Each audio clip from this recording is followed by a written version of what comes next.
This video is just to kind of give you guys some pointers on how to use the curvature tool and complete the tutorial that I am asking you to do for this class. And it's probably one of the most important things that you can learn about Photoshop in learning how to create smooth curves with the curvature tool. It is definitely a marketable skill.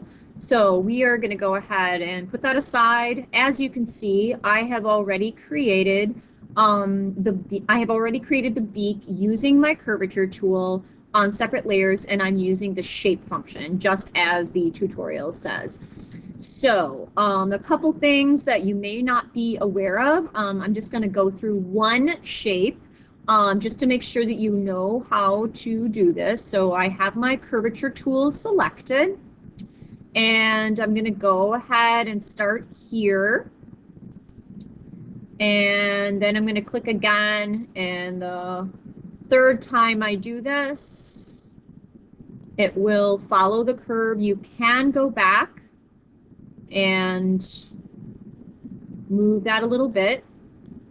I currently have the fill on red, and that is why it's filling that way.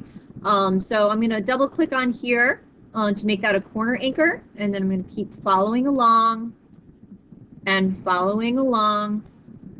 And remember that you can move those. I'm going to go all the way to the end. That is a corner anchor. I'm going to double click, and I'm going to keep going and all the way to the end here. And remember that you can go in and move things around. It's a little hidden right now. I should have had my fill on nothing. That would have been a better way of doing it. So here, up here where the fill is, I could have just said nothing, and then it would have filled with nothing. And that's a wise thing to do, because now I can actually see where my anchor points are, and I can move them around. You can always add one. I'm going to add one here and just move that a little bit. Add one here to move that a little bit. So I do get these perfectly these beautiful curves, and they are paths, so it's vector based, so they will not get pixelated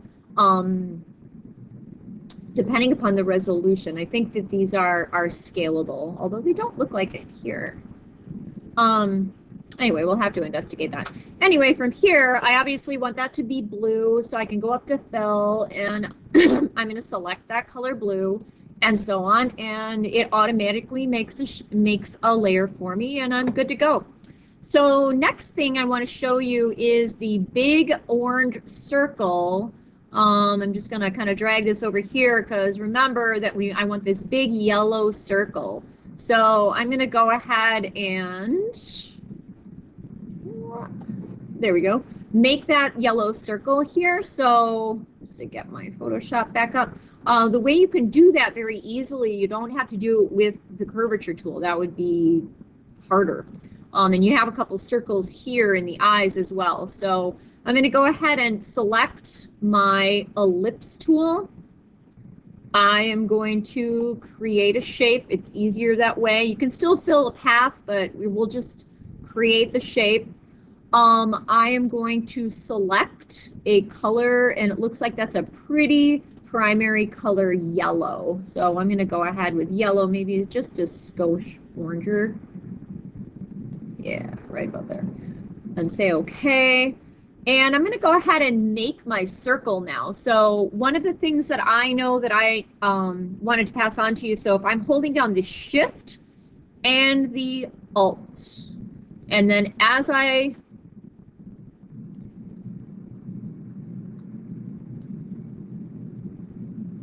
actually just the Shift will let you make a perfect circle. And then from there, you can grab your move tool and then move it into place. You can retransform as long as this is locked here, or you can hold down the Shift key. It'll stay a perfect circle. So I'm going to just eyeball this. That was kind of an inefficient way of doing it, but that works, which is why I'm kind of pausing. A better way of doing that would have been to not have the fill. So there it is. This is obviously needs to be pulled down on the layer palette. because it is the bottom layer, but that's all I have done so far, and I would probably, you know, make that invisible so I can see the rest of my design. So I just wanted to let you know that that's how you can make circles. Okay, I'm gonna let that go.